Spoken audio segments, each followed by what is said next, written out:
রাজার রাজ্যে যখন অন্য কেউ এসে ভুলগুলো ধরিয়ে দেয় তখন তাকে আমরা কি বলি? বিদ্রূপ নাকি চেক অ্যান্ড ব্যালেন্স? ত্রয়োদশ জাতীয় সংসদ নির্বাচনের পর বাংলাদেশের রাজনীতিতে এখন একটা নতুন শব্দ উঠছে, ছায়া মন্ত্রিসভা বা শ্যাডো ক্যাবিনেট। আসিফ মাহমুদ আর শিশির মনির যখনই ঘোষণা দিলেন, চারদিকে যেন হুলস্থুল পড়ে গেল। এই ছায়া শব্দটা শুনলেই তো কেন জানি গা ছমছম করে। এটা কি কোনো সমান্তরাল সরকার নাকি পর্দার আড়ালে থেকে কলকাঠি নাড়া?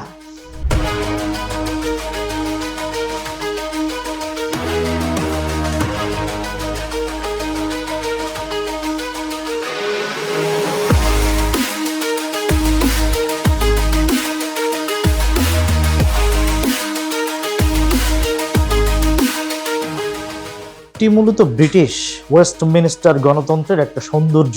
সহজ করে বলি, সরকারে যেমন একজন অর্থমন্ত্রী থাকেন, বিরোধী দলও তাদের একজনকে ছায়া অর্থমন্ত্রী হিসেবে নিয়োগ দেবে। তার কাজ হবে সরকারের পকেটে কয় টাকা ঢুকছে আর কত অপচয় হচ্ছে তার উপর 24 ঘন্টা কড়া নজর রাখা। তার মানে সরকারের প্রতিটি মন্ত্রীর পেছনে একজন করে গোয়েন্দার মতন লেগে থাকা, অনেকটা ছায়ার মতোই তো। কিন্তু আমাদের দেশে যেখানে বিরোধী দল মানেই সংসদ বর্জন আর রাজপথের হরতাল, সেখানে তারা কি শীতাতপ নিয়ন্ত্রিত কক্ষে বসে নীতি নিয়ে বিতর্ক করবে? এটা কি একটু বেশি উচ্চাকাঙ্ক্ষী হয়ে গেল না?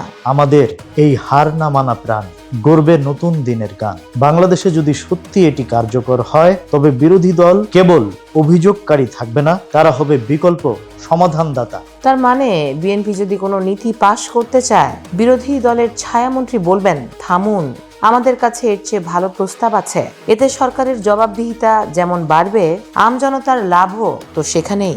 আর এতে বিরোধী দলের নেতারাও আগে থেকেই মন্ত্রী হওয়ার ট্রেনিং পেয়ে যান, যেমনটি হয়েছে যুক্তরাজ্যে কিয়ার স্টারমারের ক্ষেত্রে। 4 বছর ছায়া মন্ত্রিসভা সামলে আজ তিনি দেশটির প্রধানমন্ত্রী। আমাদের সংবিধানে তো ছায়া মন্ত্রিসভার কোনো অস্তিত্বই নেই। তার মানে এই ছায়া মন্ত্রীরা কি কোনো গাড়ি, বাড়ি বা বেতন পাবেন?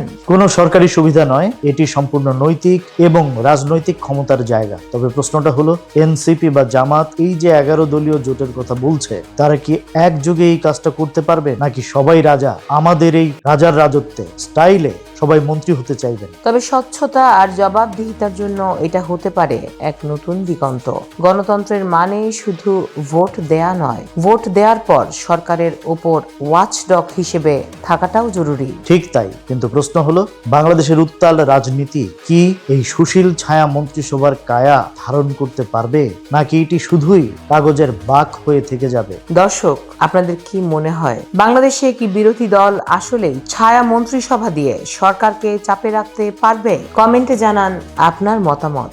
আজকের মতো এখানেই বিদায় নিচ্ছি। এতক্ষণ আপনাদের সাথে ছিলাম আমি দীপ, এবং আমার সাথে ছিলেন রাজ। আপনারা শুনছিলেন ভয়েস অফ বেঙ্গল।